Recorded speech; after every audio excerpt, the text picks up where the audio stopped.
Hello there, welcome to the Saroy channel and welcome to my omnibus series. I've got so many of these omnibuses that are going to come out so that you'll be able to listen to an hour's worth of stories, which I know you're going to love. You know, the thing is that telling stories is such a fine art, and it's something that was practiced hundreds of years ago when people didn't have the technology that we have today. And everyone would gather around the fire and listen to a wonderful story. And also, what is so wonderful about a story is that personally, I think it is the best way to go to sleep. Every night when I go to bed, I always listen to stories. And that's something that parents used to do with their children. It's something that they still do with their children. There's nothing better than a good story. And so I hope you're going to enjoy this series. And before we start, I just want to say, do subscribe to my channel because you don't want to miss out on anything. Because I'm in for the long haul and I want to make sure that you get the most stunning stories to go to bed with at night or to listen to when you want to be one of those people sitting beside the fire and listening. Don't forget to subscribe to my channel and let's get started. I hope you're going to enjoy the omnibus. Hello there, welcome to the Saroy channel. I'm so very glad you've joined me this evening. We've got a wonderful story tonight which I know that you're really going to love, and it's all about this woman who was in a very difficult situation because she had financial issues. She felt she would have to sell 200 acres of her land in order to afford to really keep the whole farm going. And Bigfoot stepped in to save the day. So let's get started. But before we do, please make sure you subscribe to my channel because I've got some phenomenal stories that you really don't want to miss out on. So let's get started. Dear Sarah and all your lovely listeners, my name is Brittany and I'm writing to tell you about an extraordinary Bigfoot encounter that borders on the supernatural that happened to me in the summer of 2016. I live in prime Sasquatch country in West Virginia on a 400-acre farm. To give you an idea of location, I am situated about half an hour away from Deep Creek Lake and Morgantown. My story began when my husband and I came to the unfortunate decision that we might have to sell 200 acres of our land and downsize our property. The trouble was that our farm had been in my husband's family for generations since the 1800s. So as you can imagine, this invariably was a very tough and difficult decision to have to make. I would go so far as to say we were emotionally torn about whether we should sell or not. I had received an amazing offer for 200 acres of my land by a very pushy property developer who wanted to bring down all the timber in our woods, flatten the land, and build a housing development in the heart of the Virginia countryside. I absolutely loathed his plans for the 200 acres he planned to buy, but the offer from a financial perspective was so tempting. You see, we were experiencing quite a few financial shortfalls, and we needed the money desperately to cover the maintenance of the rest of our land. I told the property developer that I needed a few days to think about his offer, but this gentleman was putting so much pressure on me, it was unbelievable. One day my husband and I both retired to bed. As you can imagine, all we could talk about was whether we should sell our property or not. Before long, I fell into a deep sleep and was awoken suddenly. I opened my eyes and could hardly believe what I was seeing. These beautiful orbs of white light in varying sizes were darting all over our room. It was so magnificent, but there was no natural explanation for these beautiful lights. I woke my husband and he was totally gobsmacked. He had never seen something like this before. Finally, the orbs just disappeared. When I fell asleep that night, I could see this shadow-like being approach me in my dreams. It appeared as though he was walking through my forest, and all I could see was the outline of his dark shape that appeared almost giant-like but humanoid, with long arms and a bullet-shaped head and seemingly no neck. The next day my husband told me about the dream he had experienced during the night, and it was identical to mine. Imagine my surprise. We had both seen the same shadowy figure in our dreams, walking through the forest on our land. Every night the same thing happened again and again. There would be a lights display in our bedrooms with those orbs of light dancing around the room, across our double bed, along the ceilings, on the floors, just everywhere. Every night we would have the same dream about the shadowy creature in the woods, but as every night progressed, that vision of the creature grew clearer and clearer in our dreams, and we were seeing greater details on him, like stringy hair and dark brown eyes. I told my husband that I believed we were seeing Bigfoot in our dreams, but why were we both experiencing the same dreams night after night? And why were we seeing these beautiful orbs of light in our bedroom before we went to sleep? It was all such an enigma to me, and I really did not know what was going on. I had never believed in the supernatural before, nor had I ever believed in the stories about Bigfoot, for that matter. And now it was Bigfoot haunting my husband and I in our very dreams, and we were both experiencing inexplicable orbs of light dancing in our bedroom every night. It was utterly extraordinary. One day the property developer called me on the phone with an ultimatum that I had 2 days left to decide whether I would accept his offer or not for 200 acres of my land, or he said the offer was off. He told me he had his eye on another property of land that would be a viable alternative to mine for the very same plans he had in mind. I was utterly devastated. 2 days was not nearly enough for such a major decision in my life. Releasing 200 acres of my land that had been in our prime possession since the 1800s was a devastating decision to have to make. I decided to drive in the ATV across my rolling hills on my beautiful property. Normally I would have ridden one of my horses, but not on this particular occasion. I really felt I was grieving over the loss of 200 acres of land that I had grown so attached to.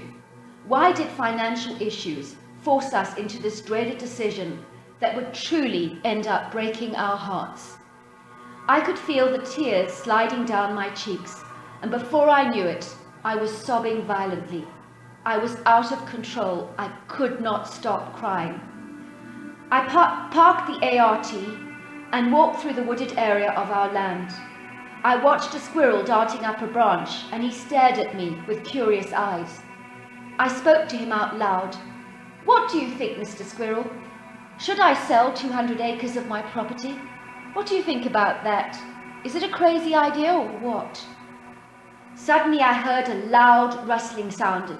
It sounded like heavy feet, and it sounded like many people who were very big and strong walking in the forest, and their footsteps were coming towards me. Then I saw them, 5 giant bipedal creatures, all covered with dark, stringy hair. They looked absolutely identical to the creature that I saw in my dreams. But now they were larger than life, because they all stood before me. I kid you not, these creatures were between 6 to 10 feet tall, and the shoulders and chest areas of these beings was about 6 feet across. I hope I have painted a picture for you of just how gargantuan these creatures actually were. They had long arms that I had seen also in my dreams, and they had the bullet-shaped heads. The dark brown eyes on these creatures were hauntingly beautiful. Despite how intimidating these creatures were, I have to tell you I did not feel in any way that my life was in danger. On the contrary, I felt this incredible unconditional love. Telepathically, they told me that it would be all right and not to sell my land, because they were the guardians of the forest. The creatures then just disappeared, and I began to wonder if I had imagined everything I had seen. Then I looked on the dirt floor of the forest and saw 5 telltale signs of huge footprints that ranged from 18 to 20 inches in the mud. It was lucky that the ground was so muddy, I thought, because it proved without a shadow of a doubt that what I experienced was indeed real. That night when I went to bed, once again my husband and I experienced the supernatural light display with those gorgeous orbs of light. And when we went to sleep, we both had exactly the same dream, but this time we saw the Sasquatch's eyes very, very clearly in our dream. And he said to us, "I am the guardian of the forest. Do not sell your land. All will be well." The next day, when the pushy property developer phoned me, I told him we were not going to sell the 200 acres after all. And I could tell by the terrible tone in his voice that he was furious. I had no idea how we were going to get the money to cover our overheads, but something told me to trust the Bigfoots, and that is exactly what I did. Later on during the day, I was looking for an old family cookbook that I knew had an amazing recipe for apple pie from the 1800s, but I could not find it anywhere. I then realized that it had to be in the attic. Bear in mind, I had not been in the attic for many years. The attic was caked in dust, and I was coughing and spluttering so much because it was hard to breathe. My attention was drawn to something in the corner. It was a large painting that I had never seen before. How extraordinary, I thought. I decided to have a better look at it in the light. What I discovered was utterly amazing. Not only was the painting done by a famous artist, but I found out after several inquiries and getting in touch with Sotheby's that it was worth an absolute fortune. And I'm glad to say that it was sold at Sotheby's for more than we could have ever dreamed of. After all these events, we had no more dreams of the Bigfoot again, and no light displays from the orbs of light. So I honestly do not know how to explain all the events that transpired, but I believe that these events were most definitely supernatural, and for some bizarre reason, they were connected with Bigfoot. Would I blame you for doubting my story? Absolutely not. In your shoes, I would doubt my story too. But I promise you that this actually happened. And I do hope that it was of interest to you. Dear Sarah and all your listeners, my Bigfoot encounter happened in the late 1980s when I was working in the police force. For obvious reasons, I'd like to keep all the details regarding my identity completely confidential, if you don't mind. For a long time, I have kept this story under strict lock and key because it seemed so unbelievable at the time that I knew no one would ever believe me. Now I'm going to plunge right into the deep end and tell you my story.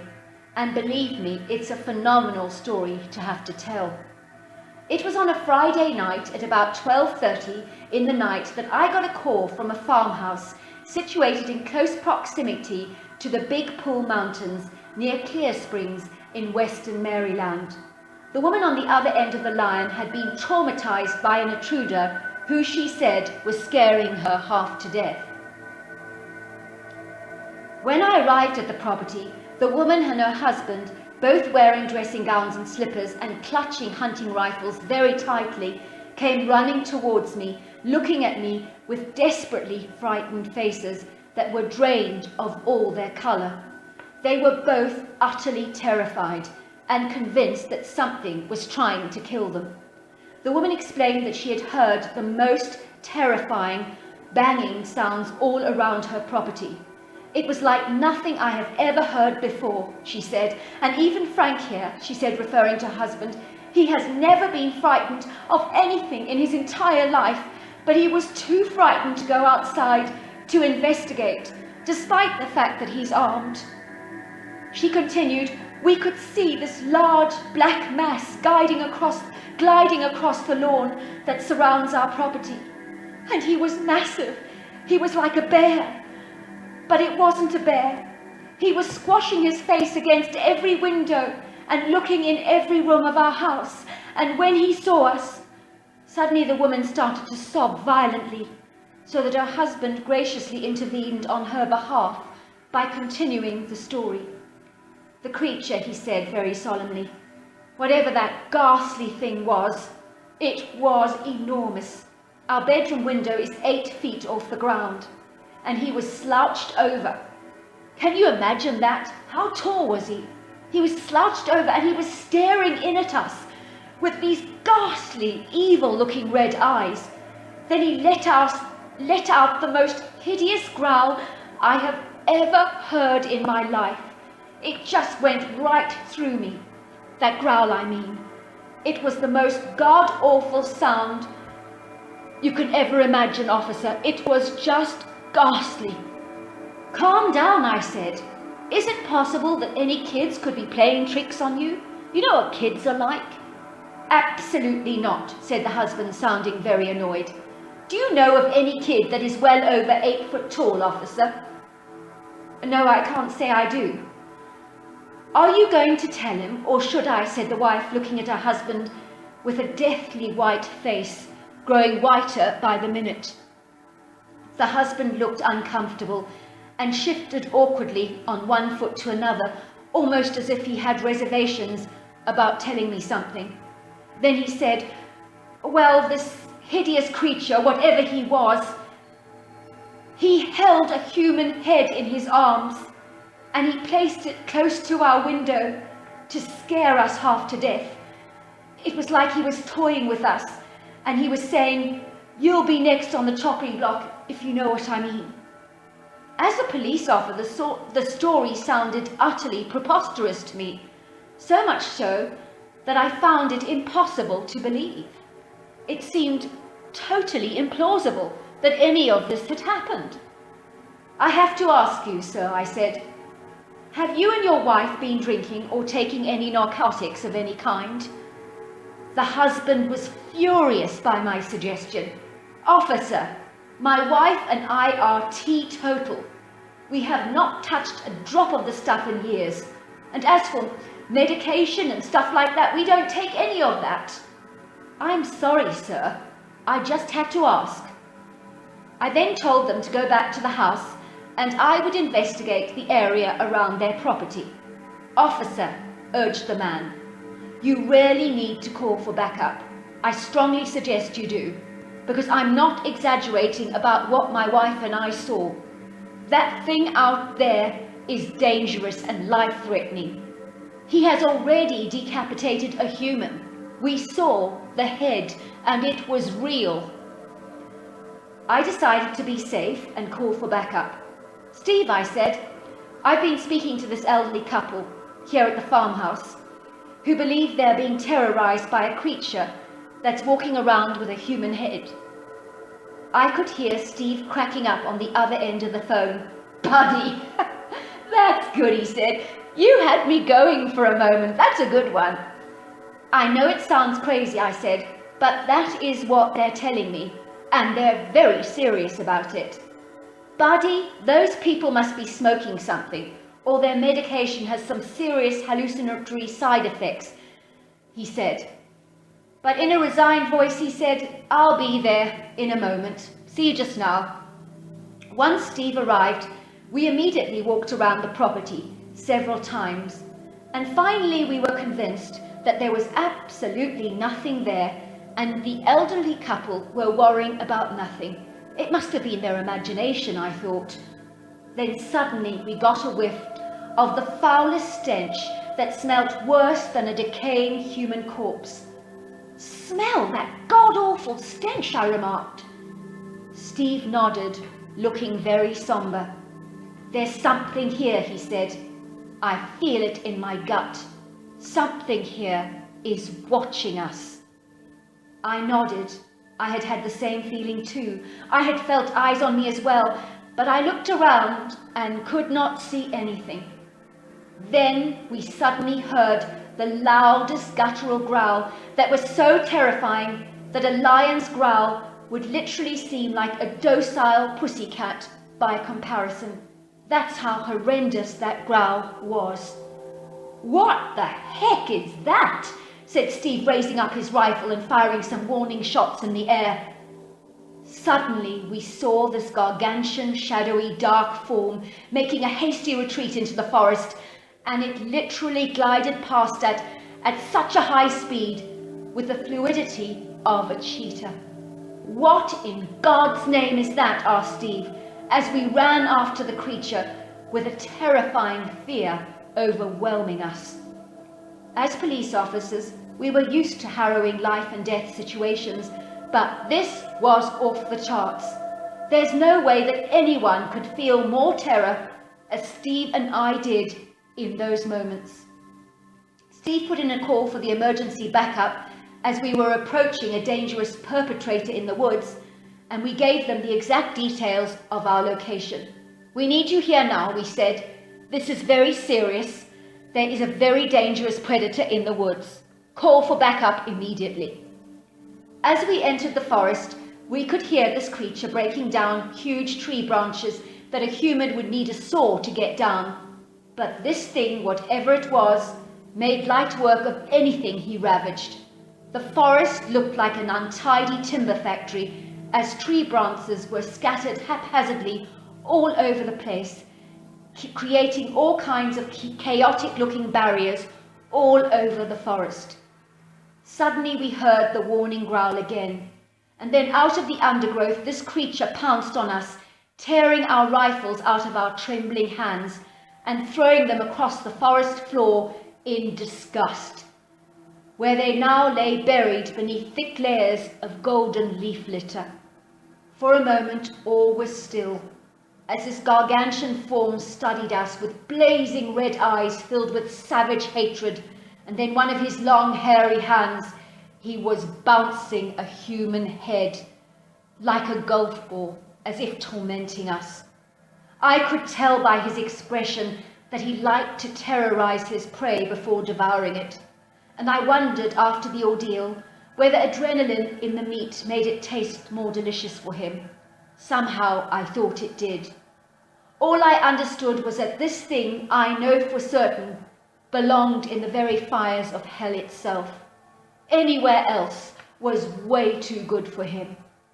I could see that Steve had shat his pants in sheer anguish and terror, and I, on the other hand, stood there frozen in time like a marble statue that could not move a muscle because the agonizing terror had completely incapacitated me.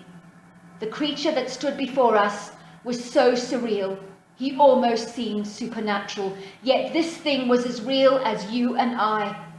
It was 12 foot tall, bipedal, with a chest that was about 10 feet across, and he was covered with the filthiest mop-like hair that was long, matted, straggly, and ugly. His huge face was shaped like a bullet head, and he looked like a monstrous humanoid great ape. The creature then suddenly lunged towards Steve, and in one quick yank pulled off Steve's foot as if it was nothing. And then he waved it in the air with delight, teasing us with a venomous smile that showed off a set of almost perfect, large, white, human-like teeth. Suddenly, things seemed to happen very quickly. Sirens could be heard along, with car doors being slammed and hurried footsteps running into the forest. The creature turned, snarled at us, let out one final thunderous roar, and then he threw the human head in my face, where the blood splattered all over my body. And then he threw the foot at Steve, and just vanished before us, almost like a ghost. It was all over in seconds. Steve was rushed into the hospital immediately for emergency surgery, and the blood flow was stopped so that he didn't lose his leg or even his life. But sadly, they never managed to save his foot. He now has a prosthetic one now, which he assures me does not give him any grief. He says the only suffering he experiences is the haunting memories of the most terrifying day of his entire life that he will never, ever forget. We did try to make sense of what this creature was, and we are in agreement that this horrendous beast was indeed a Sasquatch or a Bigfoot. As for the decapitated human head, a sketch was made of it in a local paper, obviously in a nice way so that it wasn't like how we saw it, and a woman came forward claiming it was her husband. I gather he went into the woods for a walk with his black poodle, and the creature fled and returned home without his master. The rest of the body has never been found to this day. Steve and I agreed to keep the Bigfoot experience a secret between us. We knew as police officers that no one would ever believe our story. Look how we had laughed at the elderly couple ourselves who initially reported this bizarre monster to us. Imagine what a laughingstock we would have been with the fellow police officers if we had told them the very same story. As far as the police are concerned, we were subject to a bear attack, and we are keeping it that way for good until the very day we enter the grave.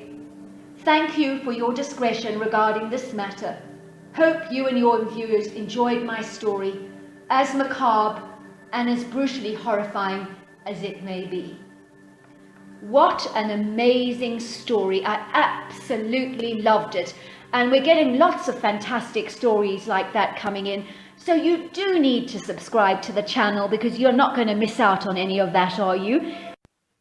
Hello there. Welcome to the Saroy channel. I'm so glad you've joined me this evening. I have a letter from a listener who wrote a letter about why do we love Bigfoot? And she also had a Bigfoot encounter. So I think you're going to love this story. But that is the question. Why do we love Bigfoot so much? Why are we so fascinated by this extraordinary creature? Whether we love him or we love to hate him, we are fascinated by him. And so I know you're going to enjoy this story. But before we get started, I would love you to subscribe to my channel. It would be so brilliant if you did. And I know you would love it because we have so many phenomenal stories for you to listen to. And who doesn't love a good story? Nothing in this world beats going to bed and listening to stories. So let's get started. I know you're going to enjoy this. Dear Sarah and all your listeners, my name is Virginia and I live ironically in West Virginia with my husband Luke. Believe me, I am very surprised to be writing this letter to you because I never believed I would ever encounter the hairy man myself. Much like the state lottery, it always happens to someone else and never to you. Even though I live in prime Sasquatch country here in Virginia on 120 acres of land with ubiquitous trees, especially oaks, and even though we have a great water supply with a gorgeous lake running through our land and plenty of wonderful wildlife, I really did not believe in a million years that there was any Bigfoots on our land. For a start, we have never heard whooping sounds, nor have we ever heard wood knocks or smelt funny odors, nor have any of our free-range hens fallen victim to pilfering in any way. I became passionate about Bigfoot a few years ago, and I just absolutely loved everything about him. I know that may sound extraordinary to your listeners, but I really felt fascinated about this creature. I think the thing about him that made me like him so much is that there is such a humanness to the Sasquatch that sets him apart from all other wild animals. I think any animal possessing human characteristics will always worm its way into our hearts somehow. I think it is this very humanness that we identify with and relate to. We may choose to love or hate Bigfoot, but these emotions are passionate emotions. It is indifference that creates disinterest, and we are passionate about him whether we love to love him or love to hate him. And I think Bigfoot has definitely grabbed our curiosity and the interest of so many around North America and the world. Yes, you do get the unbelievers, and yes, you do get the cynics, who believe that unless they have seen the creature themselves, they cannot believe in its existence. I think that is so hugely arrogant of them to need proof in order to believe.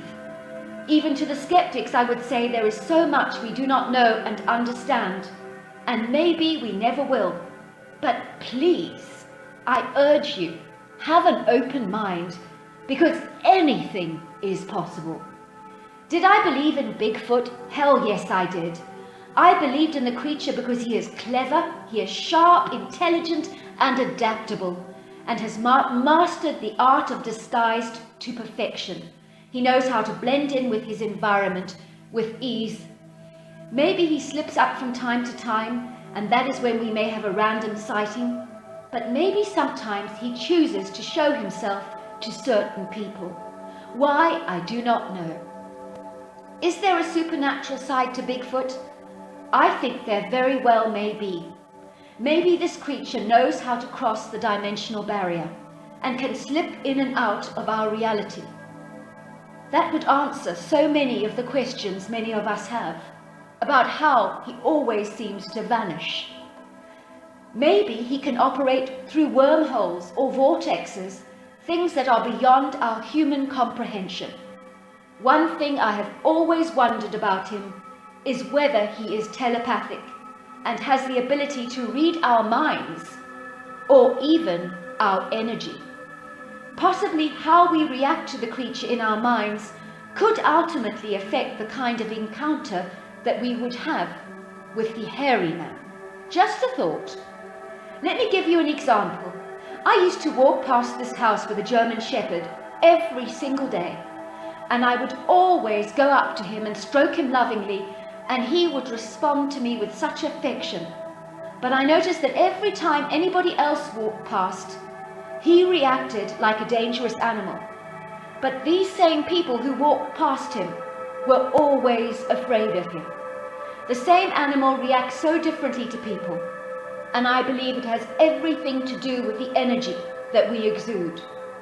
If we exude anxious energy, we get an anxious response. If we exude positive energy, we get a positive response. When I went up to this dog, he always knew I was delighted to see him, and he in turn responded with delight. I believe if I had been terrified of him, he would have become aggressive towards me, because he would have sensed my fear. Because fear is tangible. And do you know that scientists have even discovered that fear has smell? So that a dog can smell that fear, and that will cause him to react aggressively towards you. Could Bigfoot be like that? Or is it really down to the personality of the creature? He could be an aggressive and territorial, or he could be easygoing and chilled, depending on his personality. That also could be a likely or plausible explanation for the positive and negative experiences across North America that so many people have had with the hairy man. So as you can imagine, I wanted to see a Bigfoot. I really did, but truly I thought it would be unlikely and impossible for me. I know a few people who have seen a Bigfoot cross their path, but I did not think in a trillion, billion, jillion years that it would happen to me. It was during the COVID-19 crisis, when we were encouraged to stay at home, that I was spending long hours on my property here in Virginia, finding things to do and ways to kill the time. I have always been terrible about physical exercise, and the more we are told and hounded to do it to benefit our health, the less inclined I am to do it. Maybe there is a rebel inside of me, who knows? But as I was spending long hours at home, I really began to think that maybe a run around my property with Jessie, my dog, would do me a world of good. The first day of running was absolutely exhausting for me, and every muscle ached in my entire body. But I was determined to not give up. You know the saying, no pain, no gain? The next 2 days were insufferable, but I just kept running through the pain, believing it was doing me no end of good. I'm not sure now that was such a good idea after all. Anyway, on the 4th day, as I was running on my land, I sprained my ankle and I was in agonizing pain. My ankle was throbbing and I could not walk on my whole leg. I groaned in pain and sat down on the overgrown grassy thicket where there were a few trees and bushes scattered around. My dog lovingly placed his head on my leg and I sat there for a long while. I was in no hurry. It was a perfect sunny day, and bathing in the sun and absorbing the warmth of the sun rays was extremely pleasurable. I turned my body to the side and stretched out into a comfortable position. Damn, I thought, if only I had brought my mobile with me. My husband could pick me up in the ATV. Never mind, I thought, I'm sure he will come looking for me later. I lay back in the long grass, and I am ashamed to admit, but I fell fast asleep. And I was not even very tired. So why I fell asleep, I do not know. I was awoken to Jessie's growls. Her hairs were back, her ears were back, and she was behaving strangely. I suddenly heard the sound. It was the noise made of twigs and leaves being crunched when you walk. The footsteps sounded heavy, like someone very big was moving in the grass, and they sounded bipedal. I looked up, wondering who it was. Believe me, Bigfoot was the furthest thought from my mind. Then I saw this large, hairy body that I truly thought was a black bear at first glance. And then it turned its head away from me, so I couldn't see its front view. However, when the head turned in my direction, I nearly did a double take. I was so shocked because the creature was no bear, but Bigfoot himself.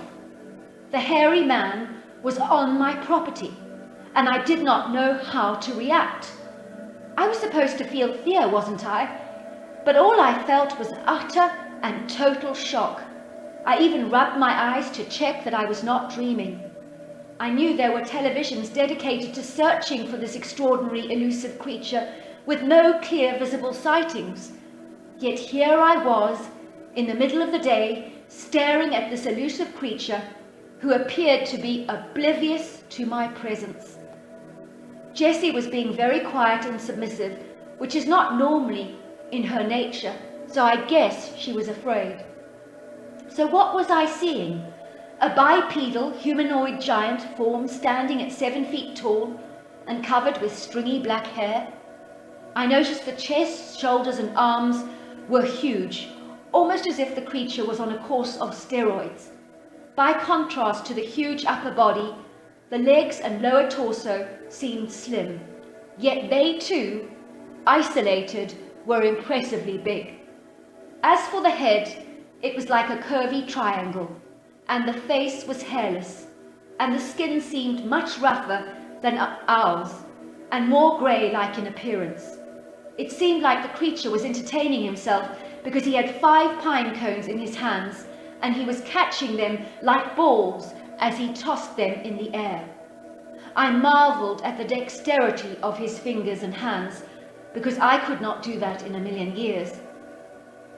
Not once did I see that Bigfoot slip up or drop a pine cone on the ground. After a while, the Bigfoot whistled as he continued to play with the pine cones. Then he changed games and started throwing the cones at one of the oak trees, and he looked like he was using the cone like a dart and making a direct aim at the tree. I noticed he kept hitting the little round indentation on the tree branch, which I imagined was his bull's eye, and his shots were on the spot. Suddenly the creature looked up, and then he gracefully almost glided to a tree, another one of the oaks with a large trunk, which he literally molded his body onto, almost like he was becoming one with the tree. If I had not known any better, I would never have known that he was there, because his camouflage was flawless. Suddenly I heard the sound of the ATV approaching, and I realized that Bigfoot had heard the sound long before I had. I realized it was my husband, and I rose from the long grass, glad to see him. I knew the Bigfoot was watching, and I bet he was wondering why he had not spotted me. I hobbled to the car on my aching ankle, with Jessie by my side, wagging her tail, because she was so pleased to be getting away from that creature. "There you are," said my husband. "Where on earth have you been? You've been gone for hours. I was horrified. I've gone looking all over the place for you." I've only been here a short while," I said. And I was shocked because I realized that I'd gone running at 10 p.m. and now it was 4:30. That must have been some long sleep, I thought. So there you are. That's my Bigfoot encounter. And you're probably wondering if I'm keen on seeing him again. And the answer is yes, absolutely. And I can't wait. I can only say that if I had not sprained my ankle and lain quietly in that long grass, there is no way in a million years I would ever have seen the creature. The sprained ankle was a tiny price to pay for an encounter with a hairy man, and I'm sure you agree. I agree. I would have sprained my ankle for the hairy man, you can bet that. Hello everybody, welcome to the Saroy channel. You're really going to like the story tonight. It actually happens in one of the most haunted forests in the entire world, and it's actually in North America, and it's in Maryland of all places. It's known as the Pocomoke State Forest, and it's supposed to be exceedingly haunted. It's also known as the Bermuda Triangle of Maryland because there are so many accounts of people disappearing there. There are orbs of light seen there, and there are sounds of babies crying and people screaming, especially women's voices. So there are all kinds of accounts of this forest, and we have a story from a listener today, which I think you're really going to enjoy. It's a Bigfoot encounter. So let's get started. But before we do, I'd love to remind you to subscribe to my channel, because I have got the most phenomenal stories for you to listen to. And who doesn't love a good story? I say that over and over again, but I really mean it. Nothing beats a good story. So let's get started, and I know you're going to enjoy it.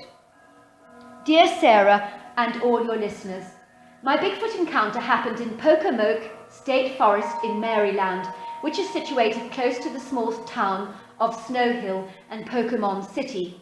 It is considered to be one of the 10 most haunted forests in the entire world. For over 200 years, there are reports of women screaming and babies crying, as well as sightings of strange balls of fire and balls of light. It is also a place where many people have said to have been vanished without a trace and never been found again. My grandmother always called this forest the Bermuda Triangle of Maryland. I was always warned as a young girl growing up, never ever, under any circumstances, to ever go and visit this forest. I was told there were strange things going on in there that were beyond human comprehension and beyond our understanding of reality. It was believed by many in the early 50s that this forest was an open portal or a lift between our reality and other dimensions. The portal was described as a Venus flytrap that flung open its ravenous mouth when it desired to kidnap humans and transport them to other realities or dimensions. My grandmother told me that 3 sisters ventured into the forest one day in the early 50s to go exploring, and the forest suddenly became deathly quiet. There were no birds singing and no animal sounds, and the only sound they could hear was the sound of their feet crushing the golden oak leaves under their feet. The youngest girl, Matilda, begged her sisters to please go home because she did not feel good, and she had an airy feeling about this horrible forest. However, the other 2 sisters ignored her and were extremely obstinate and insisted on exploring the forest further. Suddenly the whole forest changed as the golden leaf litter blew violently around them like a giant tornado. Then they felt this incredible suction, tunneling sound, and they said it felt like they were being sucked through a long, long dark tunnel or vortex that whirled around like the drum of a washing machine on a strong cycle, but with zero gravity. Suddenly these massive arms reached into the anti-gravity vortex, and the spinning motion suddenly stopped like a washing machine that finally finishes its cycle. Two of the sisters were prized out of this vortex by the hugest hands, of which one finger was the same size as a 6-foot human being. The two sisters looked like two tiny dolls in the hand of this gargantuan giant, and they were screaming in terror. The machine started to whirl again on full throttle, and the remaining sister found herself being spat out of the vortex like an unwanted parasite, landing on the golden forest floor. She fled home as fast as her legs could carry her. Naturally, nobody believes the girl's story. Naturally, nobody ever believed the girl's story. But then, over the years, again and again, similar stories were reported. People would describe being caught up in spinning vortexes and encountering different realms and realities. It appeared that this dimensional vortex picked out its prey and spat out the unwanted victims back into our reality. Once my grandmother told me these stories, which I hasten to say I did not believe for a moment. I was very eager to visit this forest for myself, and I decided to go camping there with two friends over a weekend, unbeknown to my grandmother, because if she had known, she would have persuaded me against it. I took two friends with me, Tabitha and Gabby, and we set up camp in the forest and wasted absolutely no time in exploring. My friends and I were passionate about ghost stories and all things scary and creepy, so we really wanted to see something spooking in the forest, but we were to be sadly disappointed. Even though we do not really believe in ghosts or the supernatural, we were hoping to be proved wrong. The prospect of seeing a ghost or an orb of bright light thrilled us, but we were realistic about the fact that it was highly unlikely to happen to us. Although we had a wonderful time by a campfire, telling all kinds of ghost stories and roasting marshmallows, everything was very quiet. We went to sleep and had a very uneventful night, and my friends gave me such a hard time about the fact that there was nothing very special about this forest, and it definitely was not haunted. However, the following night, things were very different. We retired to our tents and fell fast asleep. We were awoken to the slapping sound of someone hitting our tent very hard. We could see the indentations of a large hand pushing the tent canvas inwards. I want to tell you that we were all so freaked out, and suddenly being afraid was not fun at all. I unzipped the tent and peered outside, but there was nothing there. "It's all right," I called. "Coast is clear. No one's here." But someone was, Tabitha insisted, placing an oil lamp outside the tent to light up the whole area around us, and she looked around cautiously. Then she said, "Something big was thumping on our tent, and it sounded dangerous, and it was walking on 2 feet. I heard it clearly." Suddenly we smelled this disgusting odor that was outside our tent, and it was revolting. I found myself hurling. I rushed over a bush to throw up, and as I violently offloaded the contents of my stomach, I suddenly felt a very strong, ominous presence that was the source of the vile smell standing beside me. I glanced up, and standing there behind the bush was a monstrous ape, humanoid-like creature with dark brown, long, straggly hair and the brightest red eyeshine. I regarded this vile beast in total horror and disbelief. This hairy being curled back his lips and snarled at me.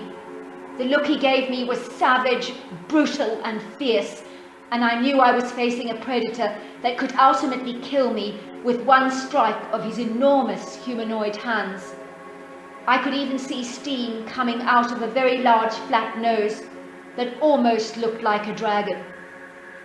In certain light, this hairy beast almost appeared ghost-like, with the way the light from the oil lamp made parts of his mop-like hair appear translucent. But believe me, he was real and larger than life. What's more, he was exceedingly dangerous, and he did not want us on his turf. I noticed the creature was about 7 feet tall, with huge shoulders and a chest. It had a triangular-like head that curled at the top, creating a dome effect. Suddenly the creature let out the most terrifying scream that sounded like a woman being savagely killed. We heard other screams coming from further away in the forest, and we realized that there were more of these creatures, and they were all pursuing us. It suddenly felt like trains were running through the forest on high speed. It was terrifying. "Run!" I screamed to my friends as I saw a large stone being hurled at us by the enraged creature. All three of us ran as fast as we could without daring to look back. We jumped into Gabby's car, turned on the ignition, and accelerated as fast as we could away from this nasty, horrible forest. Beads of sweat were pouring down my face as we drove. My heart was pounding violently in my chest like a heavy drum. And as for my two friends, they barely said a thing, but they were shaking so violently from traumatizing fear. "What the heck was that?" cried Tabitha. "That hairy thing! What was it? What in the world was it? What was that horrible, horrible thing?" "It was hideously ugly," cried Gabby.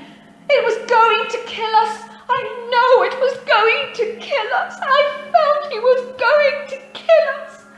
We drove to my grandmother's house in Maryland and told her what had happened. "We left our camping gear behind," said Gabby, "and we're never, ever going back to get it." My grandmother looked at us and she said, "There'll be no point anyway. They will have probably all ripped it up by now. I imagine it's hanging all over the forest floor."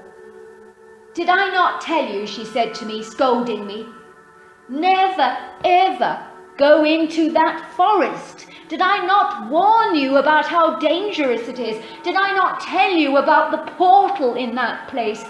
That it could literally take you to another dimension and you'd never be seen again?" "You did," I said, "but Gran, your story sounded like total baloney, if you forgive me for saying." "Oh, really?" said my grandmother sarcastically. "Am I not a lot older than you? Am I not a lot wiser than you? Have I not seen more in my life than you have seen in your sad little 20 years? It seems like you encountered a Bigfoot, and you, mark my words, you got off lightly. Things could have been a whole lot worse for you, and you might not even be here now to tell me this story." So there you are. That was my Bigfoot encounter, and this was the first time I even heard of Sasquatch or the hairy man. And believe me, it will be too soon if I ever encounter this monstrous beast-like creature ever again. I've got a lovely story for you, and it's all about a guy called James who hiked the Timberlake Trail. So let's get to hear what he has to say in his lovely letter. And before we get started, don't forget to subscribe to the channel because I've got amazing stories for you to listen to. Let's get started. Dear Sarah, hello, my name is James, but people call me Jim for short. I'm so grateful for this opportunity to share my Bigfoot encounter with you. I have to admit I needed a lot of assurance from your side that you would keep my name anonymous, because if any of my friends thought that I believed in Bigfoot, they truly would make mincemeat out of me. I work in New York and grew up in the city, so you can imagine Bigfoot stories would not go down too well here. My Bigfoot encounter happened on the Timberlake Trail, circumnavigating Mount Hood. I believe this trail is considered one of the best in the whole wide world. I'd been working in a high-flying position in New York and was extremely ambitious about making it big. I'm sorry to say that my ambition truly cost me my marriage, and I ended up in a messy divorce that I truly would not wish upon anyone. I had truly loved my wife, but on her part there was no room for reconciliation, and it was well and truly over. To say that I was a broken man is not an understatement. I felt as if my life was over, and there were times I almost thought of ending it all. Luckily, I had a friend who had been on the Timberline Trail before, and he told me how amazing it was. He told me that I should take some time for myself to reconnect with the world, to take stock of things, and to just begin to rebuild my life. I had been working indoors for so many years and barely ventured out into nature, so I knew my friend was right. This was probably the best thing I could do to get on with my life and start again, so to speak. I am not a very fit person, but I didn't care. I was taking a few weeks leave from work, and I was going to take it easy for a while and get back to nature. I packed a backpack with everything I would need, with things like a folding saw so that I could cut my own firewood. I took a 2-man tent, sleeping bag, pre-packed freeze-dried camping food, trail mix, fire starters, a torch, rifle, first aid kit, and everything I could possibly need for my journey, including several books I'd been needing to read for years. I started my trail late the first day, and on that night I set up camp at Pacific Crest the first night. Luckily I dressed very warmly, and so I had a good night's sleep, because the temperature did get down to 36 degrees. I woke up the morning feeling strangely refreshed. I had decided I was going to take things very easy. There was no point in doing the 40 miles a day that some people did. Besides, being a city slicker for so long, I was not very fit, and I just wanted to meditate on my life. So I made a lovely fire, a cup of hot chocolate, and ate some of my rations, and then I proceeded to read my book. Like I said, I was in no obvious hurry. I was taking life easy from now on, and it felt good to be back in nature. People who live in the country may take things they see, such as insects and bugs, for granted, but for me, all these things were a whole new world. It was like really getting back into nature, and I was loving every minute of this casual way of just being one with the earth. I was so wrapped up in my book that hours had slipped by, and I knew I needed to get moving. I did not want to be staying at the beginning of the trail on my first night, so I decided to make tracks after eating a hasty lunch. Luckily, I had not seen any hikers yet.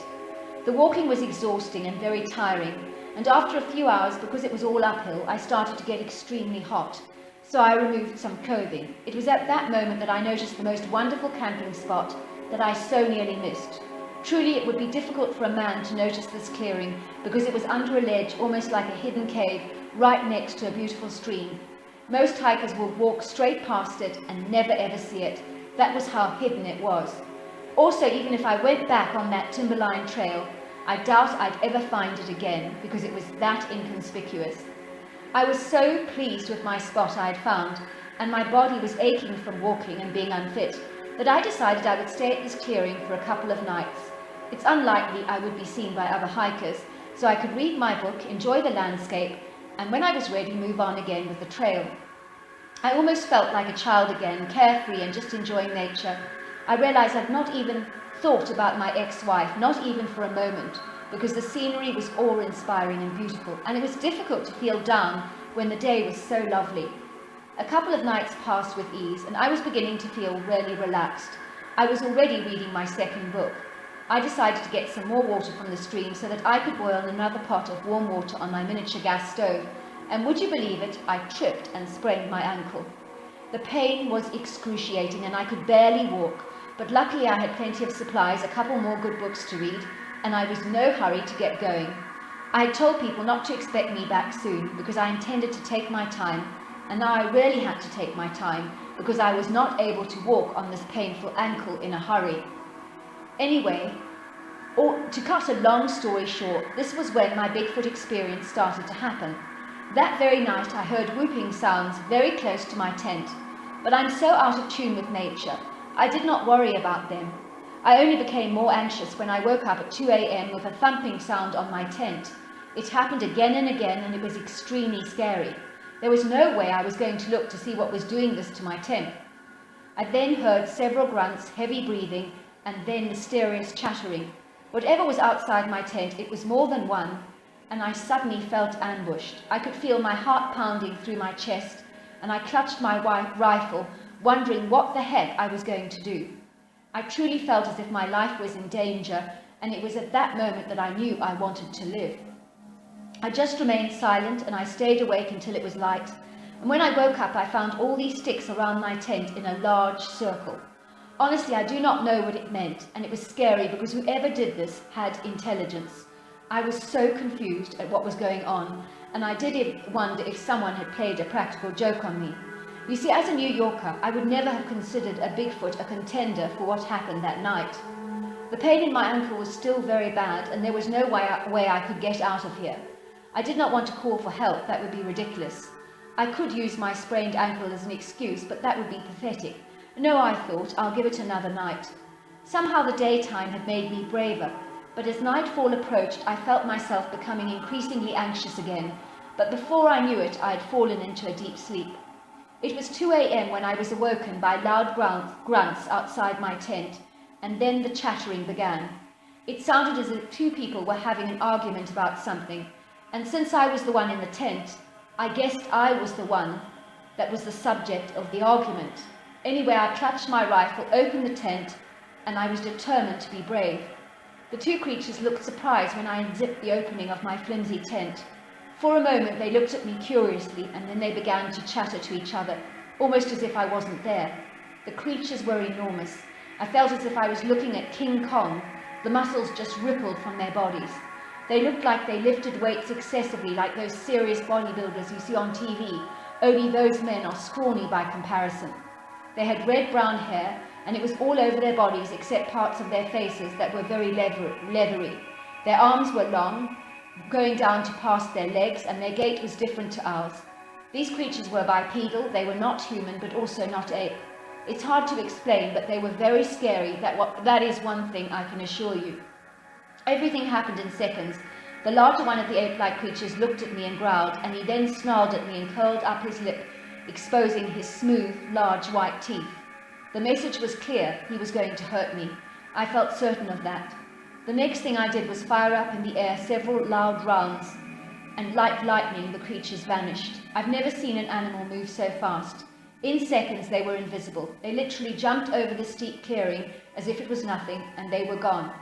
Well, believe me, I had no intention of staying at that camping spot anymore, nor did I want to pursue my stay here for a moment longer. In the morning I got help and used my ankle as an excuse for ending my hike, and then returned to New York. Needless to say, my experience with a creature I never knew existed changed my perception on reality and of life in general. My life experience with the great outdoors did give me a hunger for a more relaxed way of life.